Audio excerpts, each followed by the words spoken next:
let's kick this all off. Welcome to Practical Shooting After Dark. My name is Ben. We're going to talk about shooting.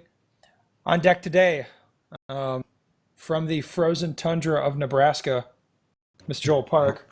Dude, it is so cold right now. We have like a wind advisory right now. It's like, I don't know. It's supposed to be gusting to 50 mile per hour or something. I don't know. Well, I'm sorry to hear that. No bueno. I'm only in the frozen Wisconsin for a few more days, then I'm going back to South America, so see ya.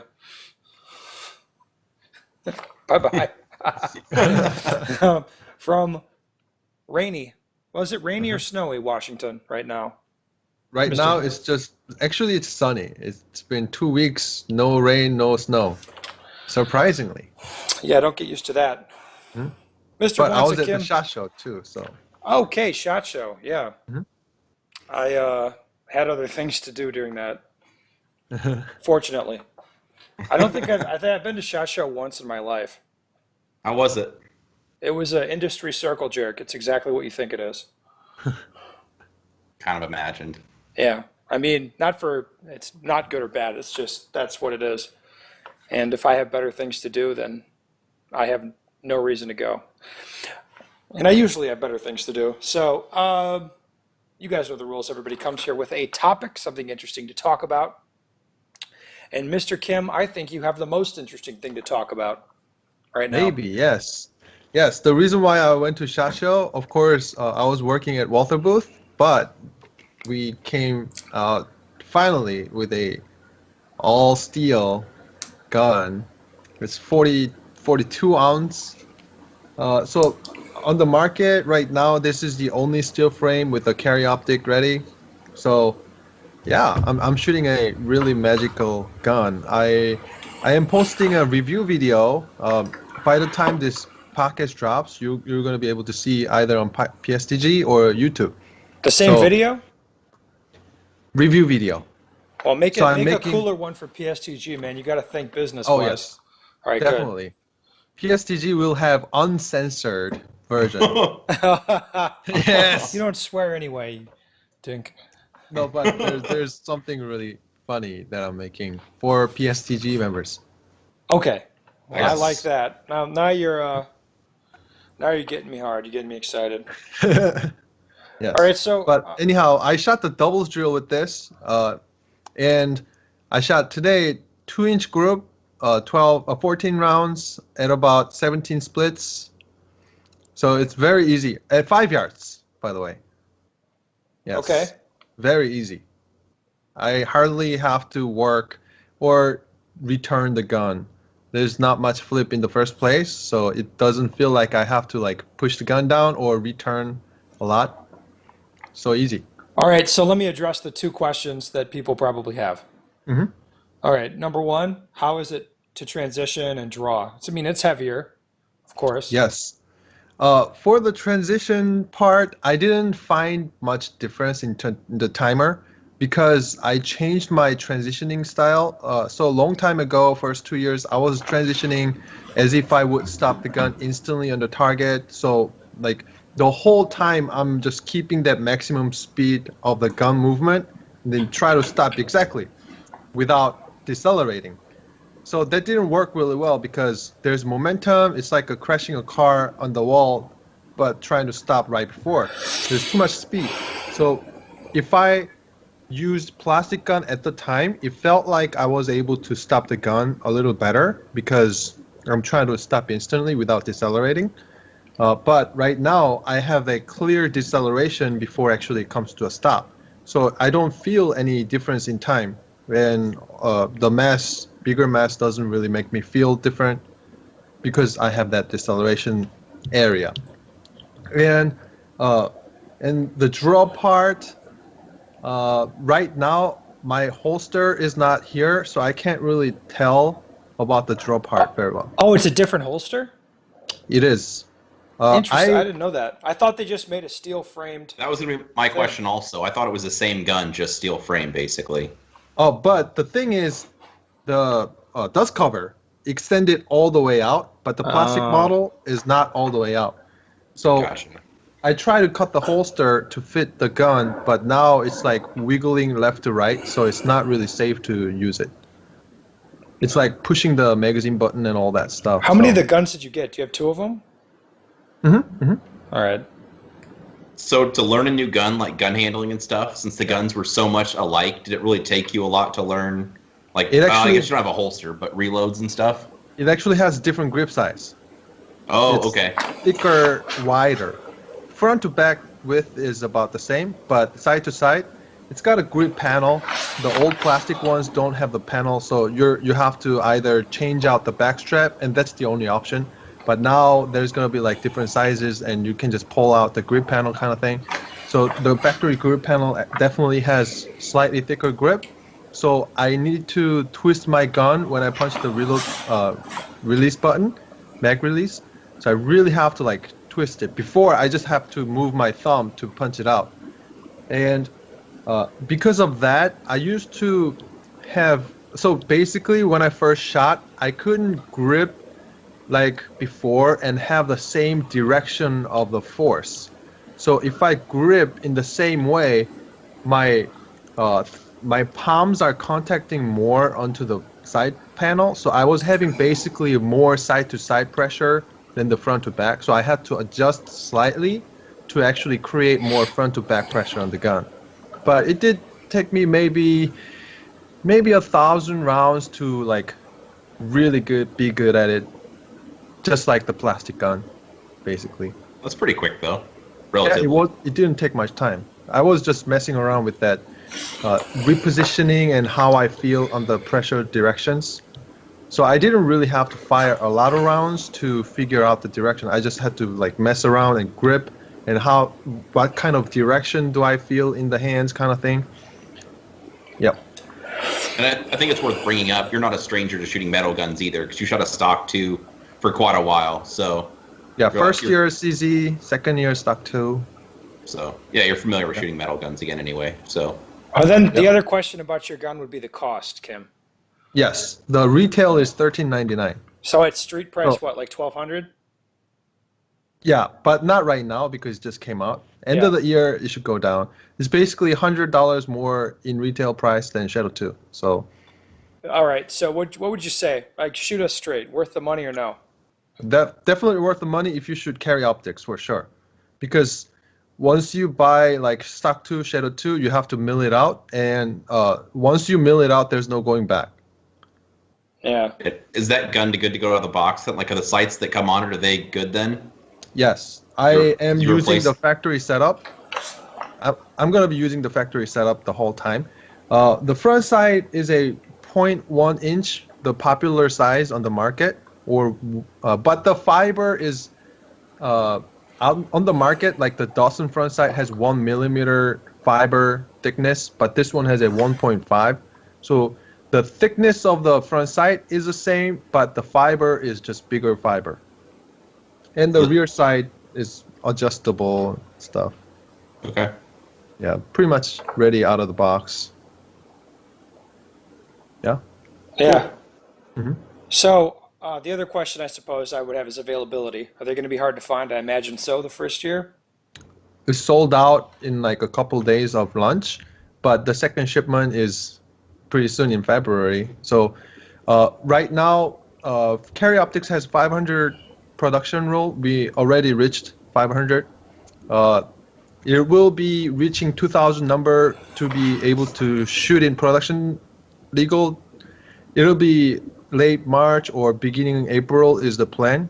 So by then it'll be at least 2,000 number distributed. Cool. Yeah. And you're not doing any trigger work or anything, right? So you just take that bad boy out of the box, sight it in, and that's it. It's good enough out of the box. Cool. For me. Definitely good enough. I mean, I personally think many people also said the best striker fire trigger out of the box. Mm-hmm. Yep. And it's the really same reliability as your plastic gun, I would imagine. The plastic guns, they run, so. Mm-hmm. Like right now, I shot probably 6,000 rounds through it. No malfunction yet, so. I'll ask like the cheap question because I'm cheap. Are the magazines the same? Are they different Yes. magazines? Magazines are the same. Okay. But if you buy the Pro model, there's a Pro model that comes with Magwell. That one has, you have to have the extension, base pack. What would you need that for? Like limited? Yes. It sounds. It's only 9mm right now, but So it's other calibers will come out. it's for idiots and three gunners then, right now. Yeah. Okay. Well, that's cool. At least the magazines carry over, so you could just buy the gun, and I guess you Yes. could use your mag pouches and just buy the gun in a holster, and you'd be good to roll then, basically. Exactly. Yes. And All right. the slide is the same, exactly the same, but the rail design is different. So some people ask me, hey, can I buy one plastic, one steel, and swap out? No, the rail design is different, but it looks the same. Everything else is the same. All right. So that's interesting about the holster issue and the different frame, but I mean, I guess it's not a big deal. If you're gonna go to the metal frame, you just go to it. You know? And when they get 2,000 of them, they'll be production legal, right? Yes, and that'll be April at least. Interesting. Yeah. All right, Joel, what do you Well, got? Kim's talking about exciting stuff. I'm going to talk about boring stuff, or maybe what people would call boring stuff. So I'm learning a lot right now while training on what most people, or some people maybe, would call boring stuff, which you could also call fundamentals. It's not as exciting. For my monthly live fire training group, I usually give them a summary of what we'll be working on. I didn't do that this past month. Just had them show up because they didn't know they were going to be doing like 2 hours of just like trigger control, so shooting the gun straight as they can, and pairs of shots and drills surrounding that. It sounds boring, but it was highly beneficial because using Ben's drills, I knew how to force marksmanship errors, and I could help them work through it. Yeah, I know. Magic. I have no doubt if I told everyone it would be 2 hours of shooting on the move, like people would have been just piling in. Oh, that sounds exciting. It's fun. It looks good on Instagram. Like, that's exciting. But for this year, I'm putting a huge focus on just marksmanship fundamentals. And I just want to pass along how important I think that is, to really isolate those skills, because you use them constantly. It's like everything you do. So. And I think you posted a Instagram post about slow motion shooting. I did. Right? That was pretty cool looking. It was pretty on the Instagram for sure. Yes, I've had lots of messages about that. Yeah, yes. Yeah, so it's not overly exciting, but I think it's very important and well worth the time. I think we're getting better at the video analysis stuff, seeing like pre-ignition push and making sure the hands stay together inside the grip. Bro, like I've watched enough videos like on training group where you guys critique people, and then we went to the range for my friend Gerald, and so I had it set up for a right-handed person. We took video for him to post on training group, and while we were there, it's like, oh, just video my grip while we're at it. So I'm left-handed, you're looking at the gun from the left side, so you can't see my support hand as well, but I just wanted to see, like, is the muzzle dipping or what's going on? And like I watched that thing, and instantly, like in the car, I'm like, oh crap, like I noticed like nobody else had picked up on it, but I saw a pre-ignition, like a slight pre-ignition push. I'm like, what is this? And it's stuff that, like, once I've saw in other people, I can't unsee it now. So just watching my videos, not even having you look at my video. I sent it to Ben. I'm like, look at this. Here's just slight pre-ignition push. It's like, yep. It's like, then nobody else caught it. I'll be honest, not a single person has caught that. But like, and I caught that right away. And that's not because I'm anything so smart. And just from watching the video reviews you guys have posted, and you're explaining what you're looking for, now I see that. It's like where I used to muscle the gun really hard, and now that I've seen you like watch you coach people, it's like, well, now that somebody does that, I've done that before. I spot that like right away. So, but yes, no one caught that pre-ignition push. But an interesting discussion. Yeah. All right. I got something to talk about. Joel, you got the privilege today of taking a look at some of the early material that's coming for my 2019 book. I did. Which tentatively titled Breakthrough Marksmanship. So what I've done here is instead of having that, like the old paradigm of dry fire manual, give that out in the fundamentals classes, live fire drill book and some training ideas, goes in skills and drills classes. and then a technique book that nobody buys and nobody reads. Well, it's not true. Some people buy it and read it, but not as many. Now I've simplified things, streamlined things, and have this breakthrough marksmanship book, which is just a few live fire drills, dry fire drills, just the really important ones, and then diagrams, how to diagnose your targets and see what's going on. So you're forcing errors and then learning how to correct them. And then the whole thing is condensed. It's small. It's simple. And that'll be what I'm handing out in the fundamentals classes in 2019. Joel, you got to take a look at early stuff today. Yes. What do you say about that? I read it all. I like it. You read all the stuff I sent you, you hater. Yeah, of course. The part I liked, it's kind of like that simplistic approach, like just give it to me straight, Doc. You know, where Yes. It wasn't like I had homework to read this whole book. It was just like a quick way, like here's transitions. These are what you should do. This is what you should don't do. Watch out for this. This could maybe happen. And it was, you gave all the information, but it was kind of condensed, if that makes sense. So it's like, here's everything you need to know and nothing extra. If you want an essay, you've written other books to do that. Yes. But it was just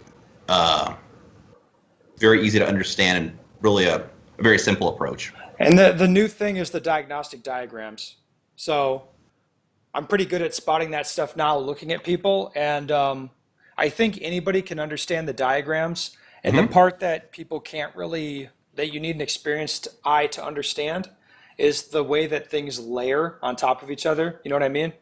Yeah, so you could have like pre-ignition push combined with muscling the gun. Yeah. So you're trying to pick them apart, right? If you have a marksmanship error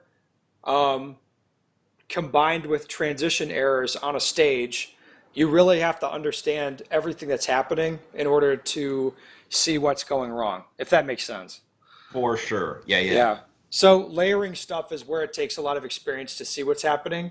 But if you're doing the drills isolated, if you're like, okay, fundamentals on this, now target transitions, now shooting on the move or whatever, then you're gonna you won't be operating with multiple layers at a time, provided your marksmanship's okay. If it's okay, then you won't have those issues. So I'm excited about that. I mean, well, excited as I get at this point. I mean, a annual book release has been a thing that I do for like 8 years. I don't know. So that's what I'm planning on doing. I like to. It's a good exercise for me to refresh the material every so often. So that is what I have done, and I am excited about that a little bit. I think it'll be better and easier. And it's another thing that I've been thinking about lately that I should point out is I'm not so excited anymore about separating dry fire and live fire. I just kind of look at them as training. It's like training is training. Go do your training. If you have bullets and you're out of range, like here's some stuff you can do. And if you don't have bullets or you're not out of range, this is some other stuff you can do. Training is training. Well, I've done the same. I think you notice some of the errors back to back if you do like dry fire while you're on the range also. Like if you're shooting practical accuracy and then you do trigger control at speed, you know, like you can really, I think, separate out those things better. And sometimes Absolutely. Sometimes mistakes you make can be masked with firing the gun. So by not getting that recoil and just really paying attention to how you're pressing the trigger or how you're moving the gun, for me anyway, it's easier to see those things than if the gun's going off and it's all this other nonsense. Sometimes it's more stuff to look through. Yeah, smart answer. I like that. Joel's Trying a to smart impress I guy. agree. I wouldn't go that far. I'm trying. I agree. Kim, you might get by on your looks, but Joel has to be smart. True story. True story, sir. All right, let's go to a podcast question. Last season, I purchased steel to train for Steel Challenge. I taught myself to prep the trigger and transition to the next target. It worked really well for me. I also noticed that when I was shooting USPSA, that it really helped me stop with the quick double taps that caused me degraded accuracy.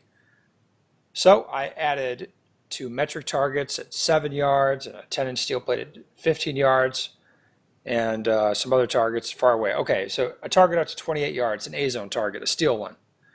The 28-yard A-zone taught me trigger discipline at distance due to instant feedback.